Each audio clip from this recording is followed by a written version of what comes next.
Hey everyone, welcome. Let me get back to Zoom, and there we go. Hit it all, and disable the waiting room. How's everyone doing today? Happy Friday. Happy Friday.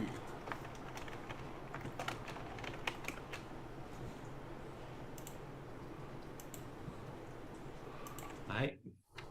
Hey John. Welcome.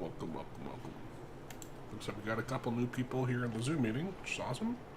And welcome to see Connie. Could you show me how to get the audio from this to sound? Connie's on it. Yeah, that's definitely something we can crank out real quickly.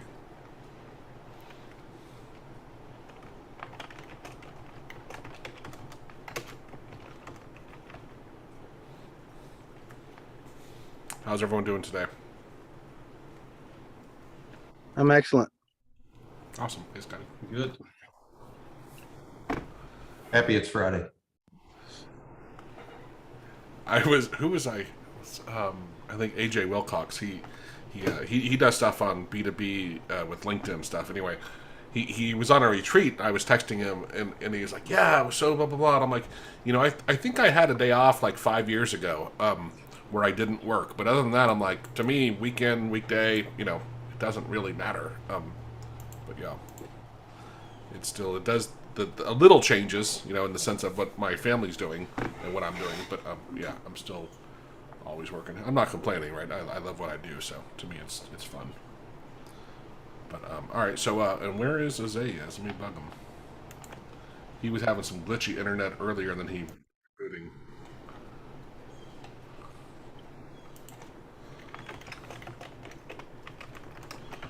But I saw Connie was asking about getting and he unfortunately was borrowing from examples from a really early version of the video in the Excel library has an earlier way I would connect to stuff, and then in my actual Excel function library I had tweaked it where it just made more sense to connect slightly differently. So I definitely understand why he was getting confused there.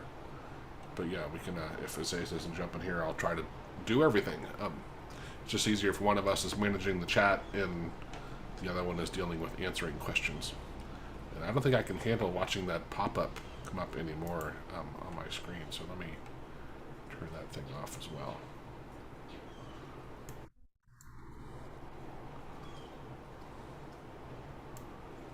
There we go. OBS had a major, and when I say major, like wow, they did a major update.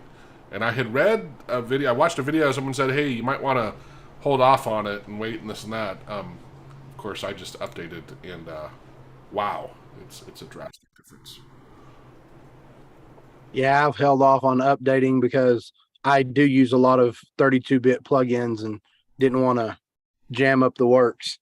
Yeah, and I mean the interface is just amazingly different. Well, looks different as well. Like it was holy cow. It does look newer to me. Newer is not necessarily better. Did you say OBS? Yeah. Okay, thanks. Yeah. Open Broadcast System software. I forget which one. No, I know what it is. I just didn't hear for sure because we use it down at the office. Yeah. No, I'm just telling for everybody, right? Like, even if just a lot of people don't. But it's a great free way to record your desktop and to stream. So I use it. This is how I put the text above my head, so I can easily change it. Right. Otherwise, which we tried to look at was how did this? Isaiah is good. I'm glad you're here. Can you pop open Excel real quickly, and then we're going to demonstrate. And let's make sure we use, because Connie is using my Excel function library. So don't write freehand stuff. Right. Yep. Let's see. Yeah, so that way he'll be familiar with the approach and can easily borrow and adapt to whatever. So interestingly enough, Isaiah, he wrote me an email sometime I think in the last week saying, hey, sometimes I'm doing this and sometimes it works and sometimes it doesn't, and he was connecting directly to the COM object, and I'm like, that is exactly the video we made about this other Yeah. connecting to any COM object, but how you can select the right one. Exactly. So probably he was having the issue that the COM object was connecting to the wrong one. And we actually definitely had that issue coming up. So I do have the Excel library. I'm including it here in this quick example. If I remember correctly, let me just open this up real quick. Yeah, I have to get the handle here. right. So the first thing I have to do is getting a handle. And I'm gonna name it here. And the selection is usually the type, which might be a pointer, right, to the application or a workbook, depending on what I want. So I probably would go with the application first. So let's try and verify if that returns anything. So probably if I have the application, we could probably get what?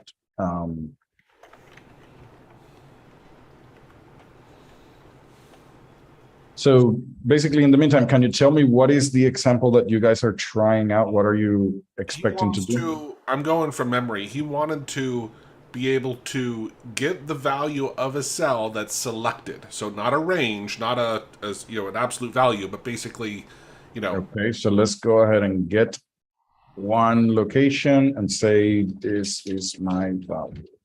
And what we're trying to do is whenever I press a button, I would get the value of the selected. Store it in a variable or just Okay. So let's do this. First of all, let's start the script, return there, and then create a hotkey that would then call whatever functions or function. So whatever I would use to do this. Let's see if there's a get around. So hold on. I'd look for something like selected. Selected. You have it. It's something where select, because there's some Get first selected column, selected row. This is just, but not text. So we have a range. We have, so these are the ones that I have. Yeah, but that's going to give you a range, and then we know how easily to get, once you have the actual range, to get the value from it. So let's get the selected range, right? So first of all, we're going to get the selected range. And I would assume that I have to pass the pointer, right? So yeah, I have to pass the pointer, which is Excel. This should give me a pointer, and then I'm going to pass it onto that. Let's test if it's working first. So right now, it's an object. Object from window. Too many parameters passed to the function. Hold on.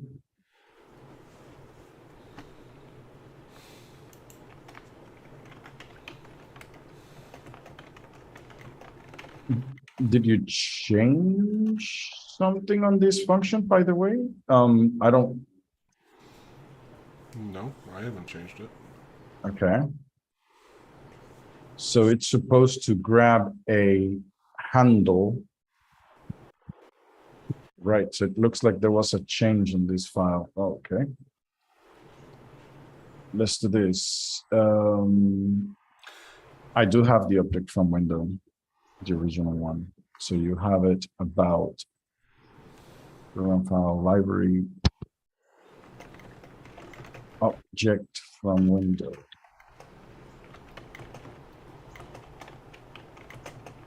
In the meantime, can you answer another question while I fix this? Because it seems to me that there is a function that is being called in a specific way that is not correct. John, I've got a question. Yep. We have a couple questions in the queue here, so if you can just hold on a second. John, are you available? Or if not, then we'll jump to one of the other questions.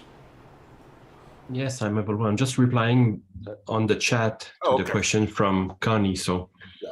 Okay. You could take another question if you wish. Yeah, that was the question.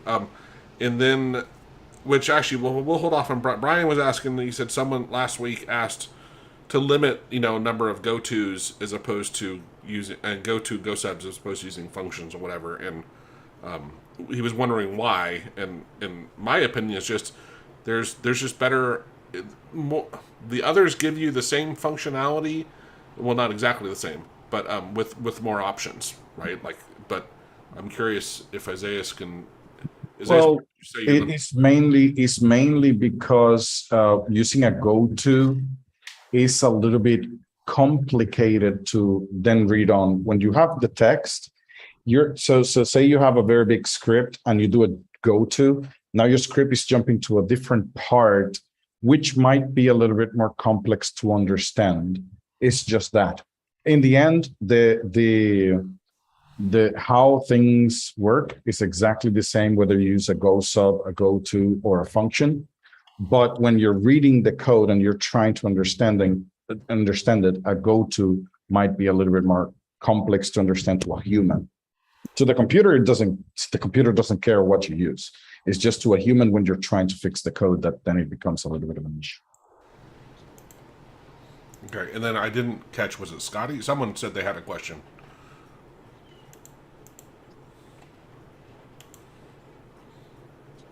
I do have a question, but that was somebody else that Okay. said that. So I was going to let them go Okay. first if they It still sounded have a like question. Guy, but Yeah, I think it was Never. Gavin. Me?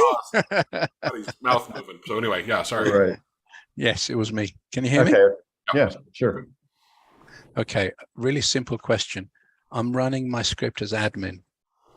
If I launch a program, it runs it as admin too. I don't want to do that. I want it to run as non-admin. That is one of the issues of running a script as an admin. Everything you turn on, everything you run, then it's going to be run as an admin. That's one of the reasons why you need to avoid that. It's interesting because we do have a way programmatically to raise the elevation. Yes, I've got that, but But that's what I'm using. but not doing down. That's what happens. Yeah. Okay. Yeah, that's the issue of running of something as an admin. And I think last time we actually mentioned that Oh,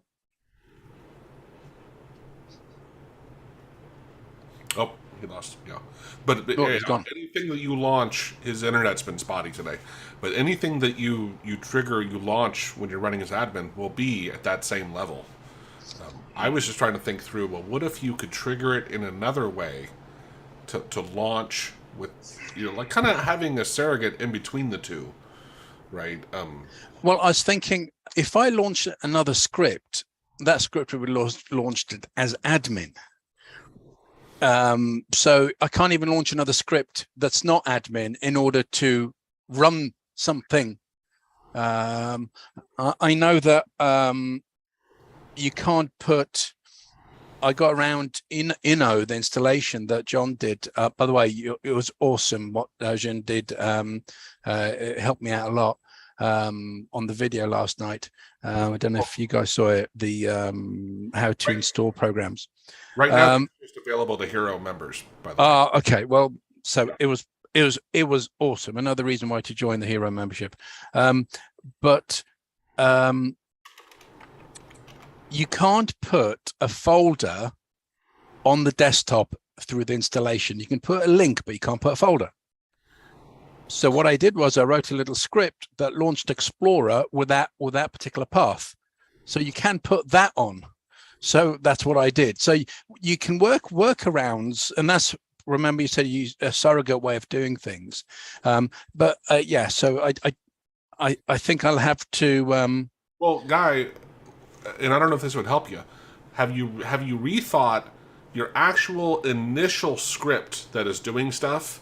Yes. What if you have a different script that's not as an admin that you use to launch the one you want as an admin, but then you use that to launch the other one not as an admin, right? You understand? Because we can elevate up, right? Yeah. You can't go back. So you could just have a different script at the very beginning that isn't run as an admin. Launch your main one you're already using, but then from that original one, use that to trigger the launch of the other one. Would that work? Yeah. Again, I'll have to play with it, but the answer is yes. But I'll have to play with it. I just thought if there's a programmatic way of doing it, but obviously I'm always asking the difficult questions. I'm sorry. Well, I've never actually come across that goal, like that need. So yeah, that's why I was like, I hadn't thought about it. Is there if is admin, can you somehow launch it not as an admin? And I'm going to guess Isaias already knows, but I don't know. I've never searched it. Okay. anything normally triggered from it is, but yeah. Yeah. You can't force the script to relaunch not as an admin, Isaias. Looks like his internet is just sucking today. Anyway. All right. So, Scotty, I think you said you did have a question. Yeah, I do. I've got a very small script that I'm trying to run, and it's working inside of Audacity, and it's sending some.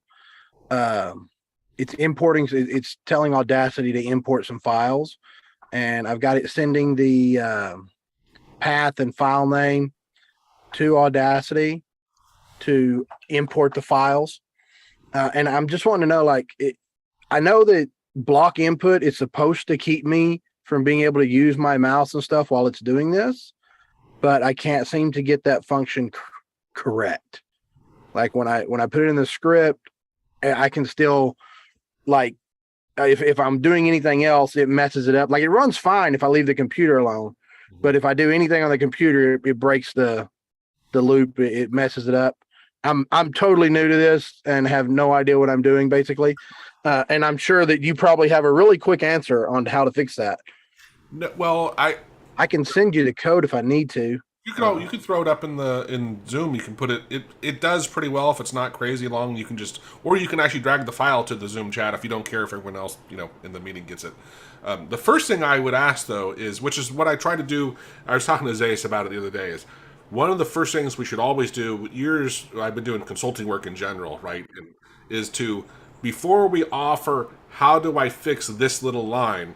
Let's take a step back and really understand the goal and make sure that we're achieving the goal in the best way we possibly can, right? Okay, no problem. So the goal is I want to look up about 6 different pieces of files, bring them into Audacity, do some stuff with them inside of Audacity with macros, and then export a new file.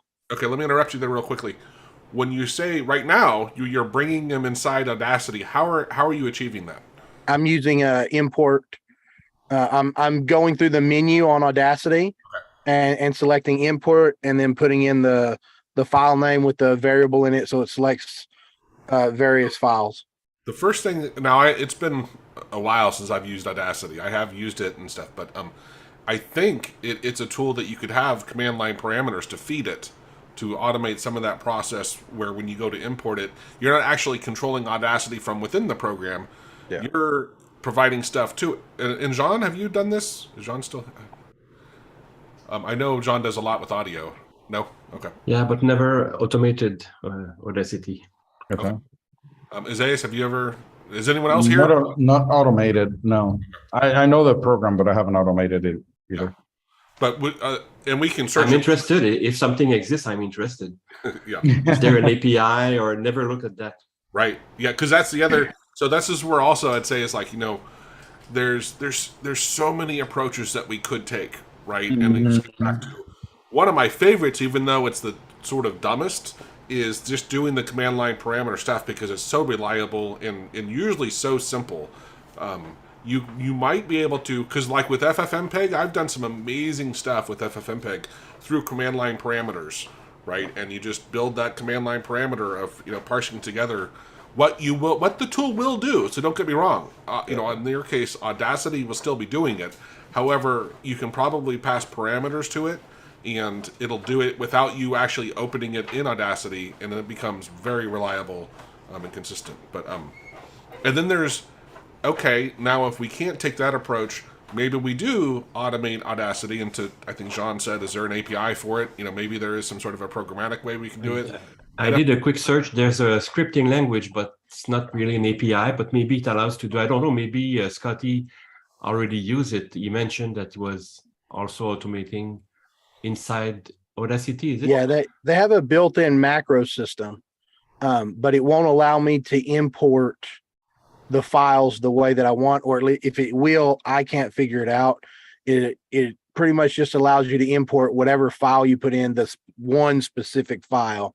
And I'm using auto hotkey to randomly pull in various files from a set to essentially assemble. Will it allow you to import a folder as opposed to a file. And you can use auto hotkey to put all your files you want into that folder and then launch that folder. I don't know if it'll do that. I could check that, but I don't think it would have that function because I haven't noticed it. Essentially, the macros will only let you do whatever Audacity will do anyway. So it has like a hook for each thing that is in the menu. Whatever you could do manually, it'll allow you to do it programmatically, kind of. Mm-hmm. That is interesting. So whenever you guys are ready, I'm going to show you basically what we were discussing before my internet went. I'm having a little bit of an issue with my modem or my internet. So I already have the code working here, and we could let me see, copy to variable. So let me use this one instead. Copy to var, and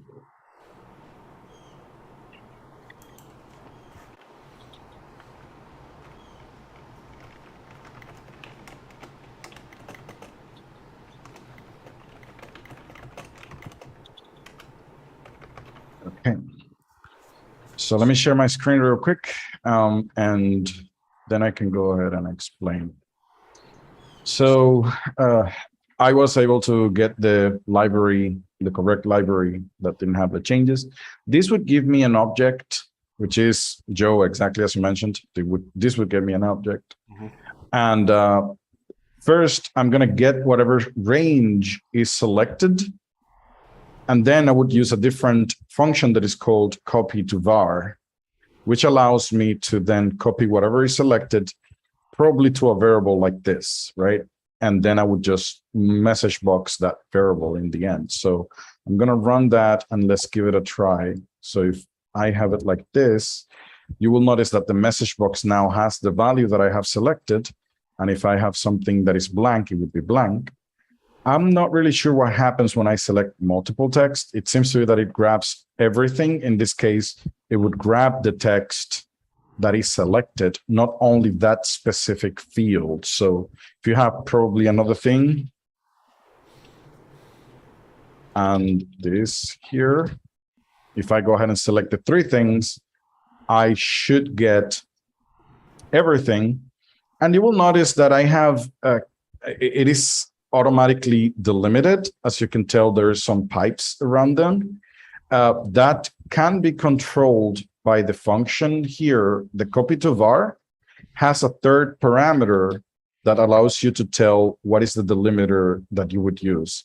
It defaults, as I could see here, with the pipe. And it looks like,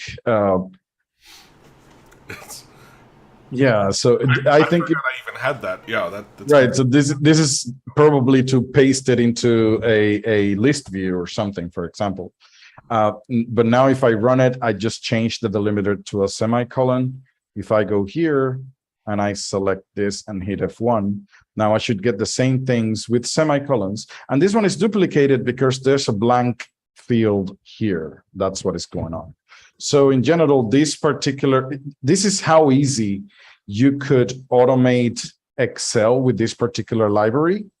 The only thing is that you will always need a handle, and this object that you get need to be passed to every single one of your functions later on. Whenever you're performing an action, you have to tell it what the object is. So, I don't know if there's any questions on that. Let me clarify something. Just so on a lot of my videos, on his line 2, I actually had it say like Excel, and then instead of just a 1, 2, or 3, it was a by reference, like what do you want to shove it into? So that's where you put Excel, and then a comma, and then the number. And then after like about 6 months of doing it, I'm like, I really like this layout. It makes a lot more sense for most people. And so unfortunately, let me see. The example that you were saying is that it was a by ref like this. Yeah, right, exactly. And then comma 2 or comma 1 in this case, right? So right. There are two different ways of doing it, right? So this is by ref. So if I use it that way, what means is that it would. That was what the old. Oh, that was the old method. Okay, so we don't use that. Okay. Yeah, that's right. So that's why some of my scripts directly don't work because. But I'm like, I'm not going to go remake all those videos. I got like 40 videos. I'm like, I'm not going to go remake them. Right, I get it. But in this case, then it is just like grabbing the handle and putting it into this variable that later on I'm going to be using every time I call one of these guys. Now, you notice that I'm actually saving the things into a variable before passing it to another one, but that's not really needed. You can actually call that function inside that one, and that saves you kind of like a variable there. It's just a little bit more confusing to read. And this goes back to what we were discussing prior to this. They were asking the question about the go-to. Again, this, what I'm just doing right now, and this is the same. For the computer, it means exactly the same. For me, it makes a little bit more it is a little bit easier to read when I have two separate lines about the commands that I have, and I'm just referring to the variable here. It makes a little bit more sense. It's a little bit easier to read than when you have a lot of things stacked one inside of the other. So if I put this, I could make a one-liner like this, you know, like I could make this happen. And in the end, if I run this script, it should do exactly the same as it was doing before. So there is no difference between this and what I had before. But for somebody that doesn't know how to program, this would be a little bit more harder to read and more difficult to maintain. The same happens with the go-to and go-subs. In the end, the computer knows what to do. But then for a human reading this or trying to maintain it, it would be a little bit difficult, because just imagine that here I have a go-to, Excel VLOOKUP, right? So Excel VLOOKUP, whatever, or something, if that's a go-sub. Now you would have to find in the code where that is to understand it, because you don't see what it's doing. And it is a jump that you don't know where it's going to. And that's what happens. Now, newer editors like VS Code allow me to just simply jump to it. If I want to, I just hit F12 and it jumps to it if it is a function. But it doesn't always work with labels and stuff like that. It do work, but not always. So that's the reason why in general, we prefer functions. There are many reasons why, but mainly is also so that whenever we're talking about the code, it is easier for us to kind of like jump to the code. But the fact of the matter is, it's a preference kind of thing. A few years back, there was a bigger impact because the editors didn't jump code. So if you had a go-to, you would actually manually have to search for it. But nowadays, that is not really a problem, so it doesn't matter. Can you give me that code, Isaiah? I'm just going to email it to Connie. He was asking for it. All right. So, yeah, sure. And then Junji Ju was asking about a Fiddler course or whatever, and I assume you're trying to work with APIs or more important, or maybe you're even doing web scraping to imitate API calls or do them without having to use a browser. But yeah, it's I mean, I got a lot of videos where I'm using Fiddler and demonstrating with it. It's a very complex topic with a lot of information, right? And it's highly, this is one of the things I keep saying about APIs, right? They're all different, like web scraping, they're all different. And so making one approach to solve it, it's a lot of information you got to absorb. Understanding HTTP protocol would be another, huge benefit to understanding that. Yeah. Joe? We had a question from Scotty before Isaiah came back about blocking the keyboard. I don't know if Isaiah can help on this. Yeah, let's get back to your question, Scotty. So Isaiah, he just said he was automating it where, with the current approach he's taking, which maybe we'll tweak, but he was trying to block the input from the user, and for whatever reason, apparently it's not blocking the user input. Really? That's interesting. Yeah, it's honestly I'm probably doing something wrong. I'm not I'm not a coder for sure. So that's my suspicion. And I put my code in the chat. It's a really small piece of code. And aside from, I would like it to do the thing it's doing, just in the background where I can't mess it up by where I can still use my computer while it's doing it. I mean, that's really what I'm aiming to accomplish. But it's doing exactly what I want it to do. Just I have to leave the computer alone while it does it.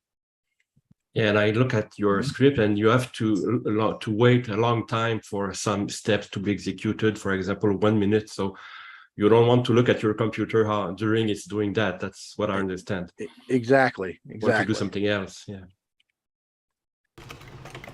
It's not only the keyboard; it's also the focus that has to be in Audacity for these commands. So if you are jumping to another window, it will also stop. I'm sorry, I'm not really seeing the code. Did you share it already, or? Yeah, it's in the chat. Maybe you were offline when I was offline when it was sent. Okay, can you go back in the chat? Yeah, please. Yeah. So I just have the welcome back only. I do not see it. Okay, you don't have it. All right, there you go. Here we go. I'm gonna download it.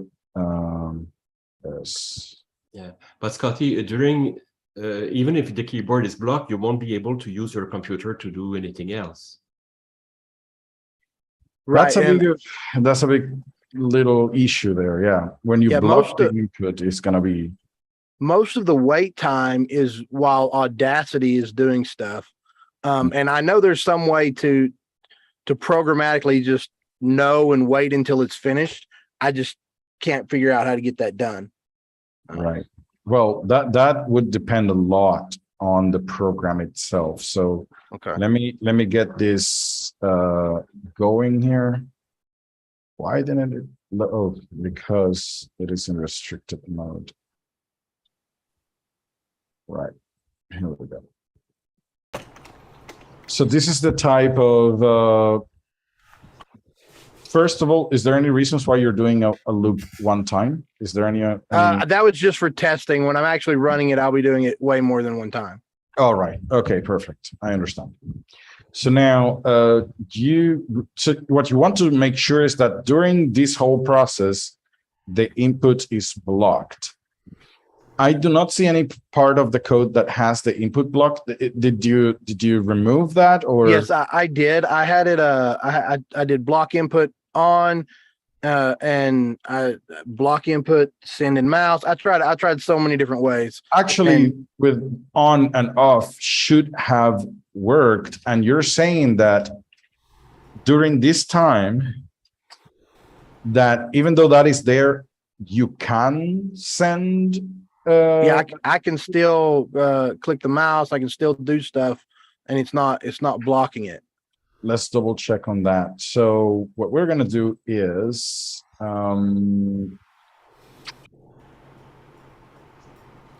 I saw somewhere that I may need to run it as administrator in the documentation in order for the block input to work. I didn't know if that might be the issue. I actually have used it without it, but you know, when that, to me, it's kind of ironic. It seems like it's the opposite, is when you have to do that is when you have UAC on, in that you can't send keystrokes to things, and so you have to elevate your script, and that sometimes takes care of it. But yeah, I had never thought about it actually not being able to block your input, if that's the same thing. Yeah, so I can like select other windows, and if another window gets selected, then the text doesn't go to the right place and all kinds of stuff. And no, yeah, it just I understand that this says that if UAC is enabled, it can be that they don't have any effect, or if the script hasn't been run as administrator. So either now the question is, so let's do this. F1 would make block input on. So is that, let me ask you this, because maybe I'm misreading that, but back to Guy's question earlier, he was trying to control a program that he's working with programs that are elevated. So if I launch a program as an admin, can I not use something else to block input to it? Does it also have to be as an admin? I understand that it should. So block input should not, is not dependent on the program that is running, because block input should block your keyboard anyways. But now I'm just noticing that I'm having the same issue. So Yes. right now, for example, if I go ahead and let me stop the code. If I run it and I do block input on, I shouldn't be able to move my mouse or type characters, but it is actually doing it. And if I go to my script, I could see that block input was turned on. So I shouldn't be able to use my my input at all. Now I press F2 to turn it off, and I get the same result. So I didn't get a block input, which is interesting. I have Try never had to- elevating as an admin and see what happens. Right. Yeah. If not is admin, then run as, I think it was, what was And it? With a if there's a better way to do it to make this happen in the background, I'm open to suggestions. I'm just not Oh, absolutely. savvy enough to figure out how to do that just yet. I think that's the, Actually, you know what, Isaias? The file menu select might work great with Audacity. yeah, very big- likely. Yeah, a big solution would be to run in the virtual machine your script and Audacity, and if you do nothing in this virtual machine, then your script will run quietly, That's a great maybe idea. slowly, because the And- virtual machine is slower. Yeah, So I had there are thought some of free that. tools that, yeah. I have thought of that and as a possible solution. So, and I It's an actually heavy have solution. It's a Just to chime in with another thought, is there a way of blocking input to a window rather than trying to kill the screen or the mouse? So programmatically saying, isolate this window so nothing can interact with it.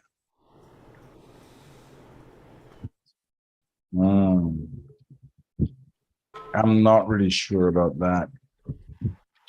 Let me double check something. Is it AHK path? Yeah, it is. Right, so right now, yeah. You might have to run your toolkit as admin rather than having to rerun the relaunch the code for it to run as admin. That might be easier. Maybe. Let me double check something real quick. That should be done once. There you go. So now the script. Oh, it's not running as admin. That's interesting.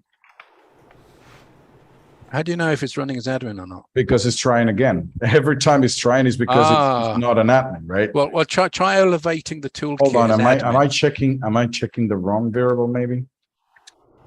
A is admin. Yeah, I'm checking the wrong variable. That's what happens. A is admin, right? Yeah, so I was just doing something wrong. Now we'll have to kind of like stop that. But it was just a matter of having the wrong script running. So let me see, where is it?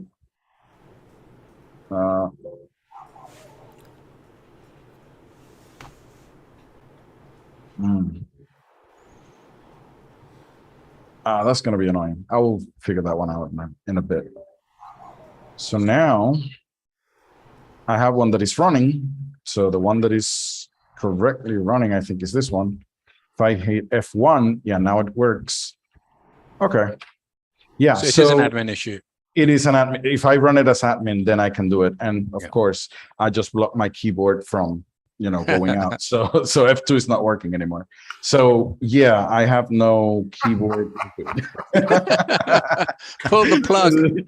Also, it is working, right? We talked the other day about always having that, hotkey to get out. But yeah, what if you? In this case, if I block the input, then I don't have the hotkey to go out, right?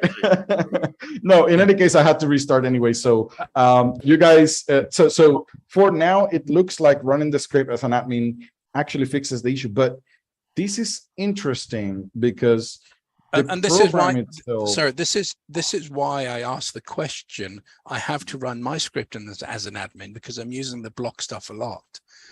I can't not run it as an admin. Mm. Well, Well, like, as you're looking at right now, you can have a check. If not is admin, that checks whether the script is running as an admin or not. And if it is not, then you use this particular verb, run star run as, and that will elevate the script. In my case, I have to use the AHK path because the file that I'm running is not .ahk in the end, is something else. But you don't need the AHK path if your file ends in exe or AHK, right? So you don't need the path. It was just in my example. But if you do this, when you double click the program or whatever, it would go ahead and relaunch your script in admin mode from the beginning. But, and that's what I said last time, you would need to be aware that if that script opens other scripts, then they would also be run as admin. So you have to be careful with that. Zace, did you try Control-Alt-Delete? I cannot use my keyboard. Oh, hold on. Let me see. Hold on. Now, Control-Alt-Delete should work. Oh, right. Yeah, it actually, yeah, there we go. So that's fixing this one problem. And that's just because there are some things that AutoHotkey Cannot really, is so yeah, fundamental built into Windows at such a low level that we can't. right. Anyway. So now I have to kind of like stop this little guy from, you know, reloading, but that's okay. I will figure it out in a bit. But I think you guys understand the concept of what I was just trying right now, right? Yes. So Now, if I put it looks like the block input is not working due to UAC, which is something from Windows. And I had never had that issue until now you mentioned it. Or Can't you probably I switch didn't UAC notice. off? Yes, you switch can. UAC off, and that It's would not solve some of your recommended. problems. Well, it is not recommended, but yeah, and probably he cannot switch it off in certain environments. If it is your script in your computer, then Yeah. that's a solution, right? Yeah, But if that's it what is I've in done. another person's computer, then probably that's not a good solution anyway. Yeah. But regarding blocking the input, if you use a different approach to what you're doing, so probably control sending the information directly into the control that you're working with, or using other methods to verify that something finished, then in that case, you do not need to block the input because you do not care about the input any longer, which is the best approach when automating stuff. In this instance, you would just, and Joe, we were actually working with these kind of things. Sometimes you just need to verify if there's a window that exists. For example, if you tell Audacity to copy a file or to perform an action on a file, it usually brings a pop-up that is telling you that it's working, right? You can check if that window exists. And while that window exists, you can wait. You can use a while loop. And let me give you a quick example of that, of what that might look Okay. like. yeah, So you that'd can be awesome.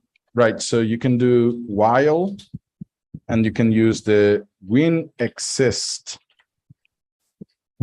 function to check for the name of a particular pop-up.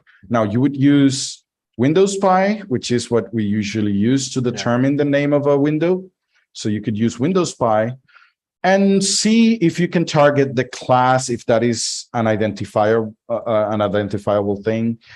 Check if you could use control on their mouse, like if there's a class NN, that would be better, right? Yeah. But you have to be careful with this type of identification because many Windows have exactly the same GUI.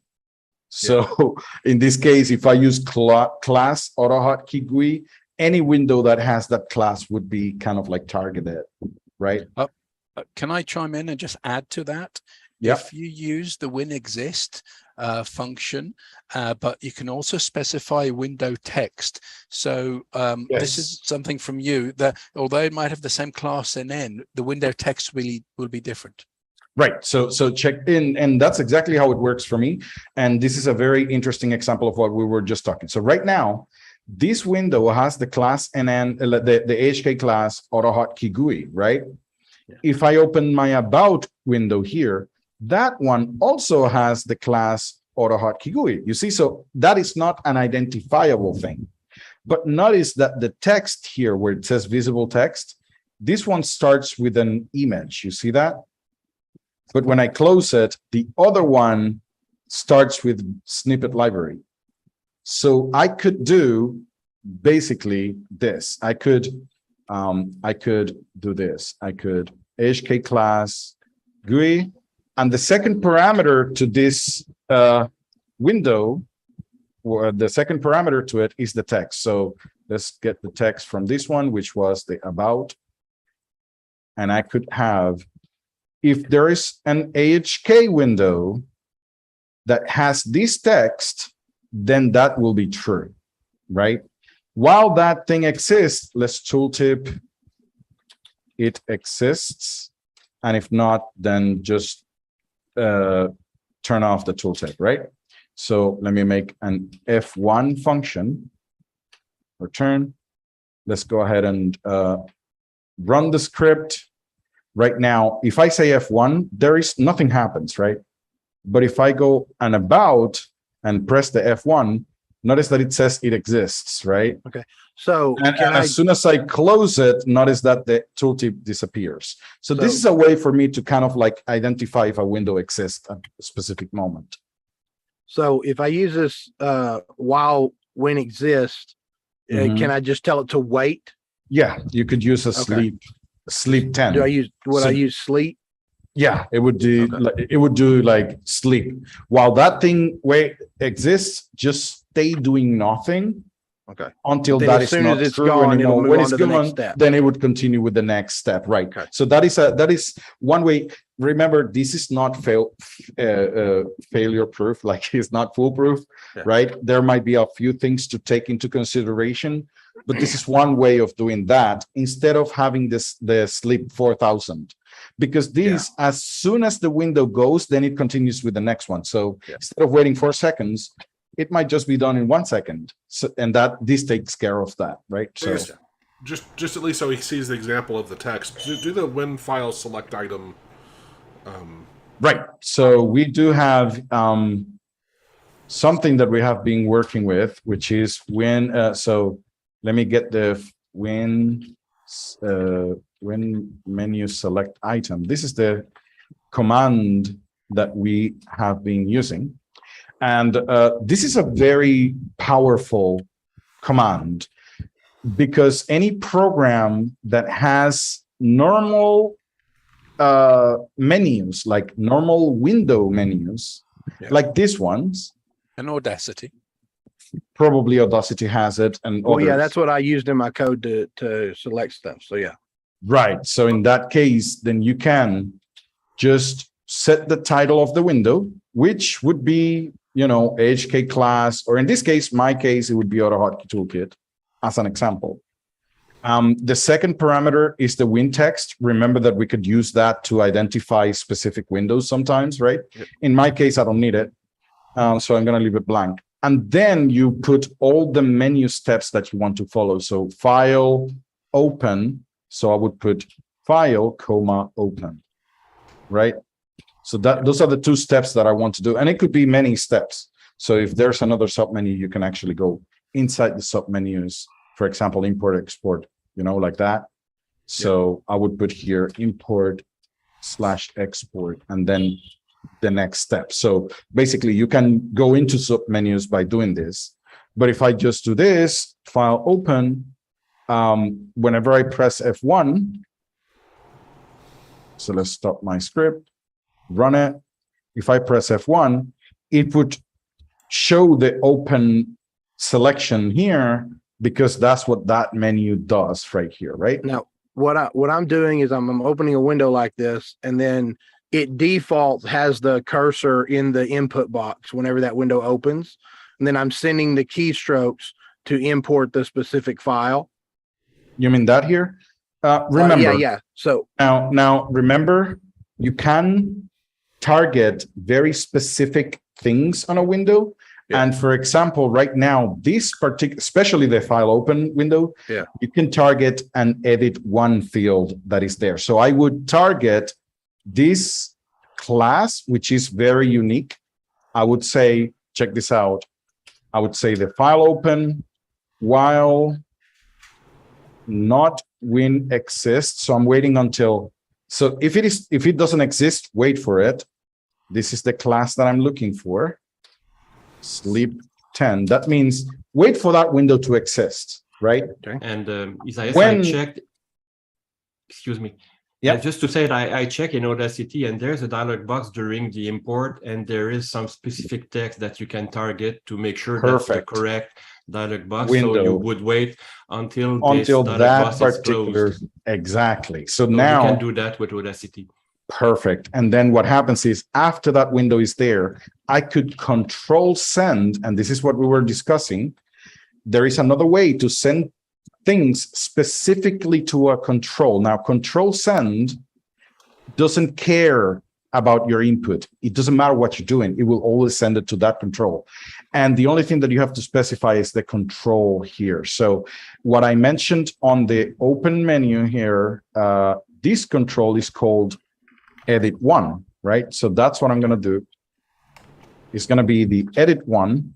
And I'm going to send, let's say, some text, a path, say C Windows, right?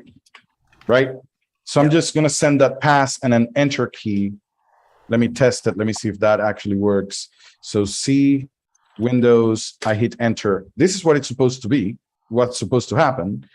And just to make sure that I'm sending it exactly to the edit control that I'm expecting, I'm going to use the same class here in the win title. You see that? Yeah. That after the keys, you have the win title. So I'm going to make sure I'm going to be sending it to the edit control on that window, nowhere else. And I hit return. And now if I run my script and I hit F1, it should wait for it and it should try to send the information. It's so fast that I had a little bit of an issue because it actually tried to send the C and hit enter. But notice that the other part was actually sent there. But I could definitely just not send the enter key. Let's wait for it. And just as a thought, I found it's even faster if I load the stuff into clipboard, and rather than sending the text, I just do a control V. in this case, it would be the same when you're using control send. You're not sending text like key. Well, you can use the set key delay to make it faster if you want. Yes. Yeah. But I've had windows flash up and down so fast that people say, has it been sent? But the window accepted the information and it was fine. Yeah, exactly. So it is so fast that notice that I have that here. I'm not really sure why it's changing the normal colon to a semicolon. For some reason, I'm actually sending that. So let me just make sure that I'm sending it. It sounds like you're having issues with a Oh, speed. no, it is changing the colon to semicolon for some reason. But I think that is because it's the send command. So I would just have to put this, maybe control send raw and just make sure that there is no translation going on. Yeah. Let me just put this here and remove this class. Yeah, it's converting that into a semicolon for some Slow reason. down, just slow it down. Just do a key send 50-50. Set key send 50-50 above that, and you'll find it'll be totally different. Like a send key delay 50? Comma 50, because Right. you got the downstroke and the upstroke. That's interesting. You got comma 50 for both. Even if it's slower, it is slower, no, but it's still... a second bit you want. It's the down delay, not the up speed. So let me find the right syntax. Like this, 50-50? Yes. Okay. But if it's not send key delay, It's not that. okay. So it's not, it's a conversion that is happening with this guy here, that instead of using the colon, it is being translated as a semicolon. Do you need to escape it? I've never seen that. So that's actually something that I've never seen. Isaias, and I just made a video about it today, but I often use hot strings for my paths. And for some reason, with AutoHotkey right now, it is replacing my backslash with a pipe, which is also the uppercase version of, All right. So right now what is going on, this is not the uppercase version. So let's try this. It is for me on my keyboard. Hold on. Shift. That makes no sense whatsoever. That is wild. Yeah. That would be weird. That would be really weird. I've never seen that before, but let's test it. I don't know. Yeah, that worked. Yeah. Wow. So there's some. There's something going on, but this is actually something very specific to this window. That's not the normal thing. Okay. I'm so glad you went through that on screen, because I'd have tried that and it'd have thrown me off for 3 hours trying to figure out what the heck was going on. This is why these calls are so priceless, because stupid little things like this really hold you up. If I make it a fast, it's still having issues with it. If I take the set key delay from that is just put it to -1, set key delay to -1, set batch lines to -1. Now let's try this. Let me try something. Instead of typing it, let's go ahead and try what you said. Let's try it from the let's try it from. Yeah. So what we're gonna do is at the clipboard, so clipboard equals this guy, but actually the correct one. Yeah. Right. So we're gonna have the clipboard there, and Control V. Control V instead of actually typing. I think you can remove the ampersand, the percent and the inverted commas. Yeah. So we could just do that. It's not a big issue. The other thing, even if this does work, what you'll want to do is back up your clipboard beforehand, then wait, just put it into a function, right? Back up beforehand, put the thing into your clipboard, send the paste, and then restore your clipboard, because there's no reason to lose what's actually in your clipboard. Right. Now, in this case, it's not sending the Control V. So I'm having issues translating this kind of thing unless I do a sleep. So set key delay 50. Let's try that. Let me see. We got 3 minutes before the end of the call, by the way, because we have our own. All right. But in any case, I'm noticing that I'm having issues sending. Can you put rather than putting the up arrow, put open squarely brackets CTL close squarely brackets like you would in enter? Like this? That's it. Yeah, but inside put control CTL for the keystroke control, and then put V after it and get rid of the up arrow. I'm sorry. Hold on. My thing started. Okay, hold on. So get rid of the up arrow and put right. No. So I'm gonna put this. Yeah, but get rid of the up arrow. Yep. Let me do something. Hold on. So first down, V up. That's what you're saying. Yeah, right? You can do that. Right. So down V and then release it. Yeah. So again, this is something that I have never played with this before. There's something happening. There's something funny happening on your code. Yeah, well, I think we all understand. He can make it work, right? But here's the reason why I want, because we got 2 minutes or a minute left. Yep. But also, because I want to say is, look, there's also like the UI automation approach is probably also one you really might want to check out. Besides the whole fact of seeing if you can use command line parameters, which would probably negate the entire thing. Right. That is right. I actually looked into that, and that was more complicated than I could wrap my brain around at the moment. So right. I'll tell you, and I don't have it handy, but Isaias, do you have the Lexicos example? I think it was from Lexicos of the DOS prompt where it allows you to get like to kind of see more of what's being sent than. Do you remember what you showed it to me? Where I was like, "Oh, we need to tweak it a little bit," but it makes using the command prompt from AutoHotkey not nearly as horrible as it is when you're trying to write it freehand. Because I'm with you when you try to write.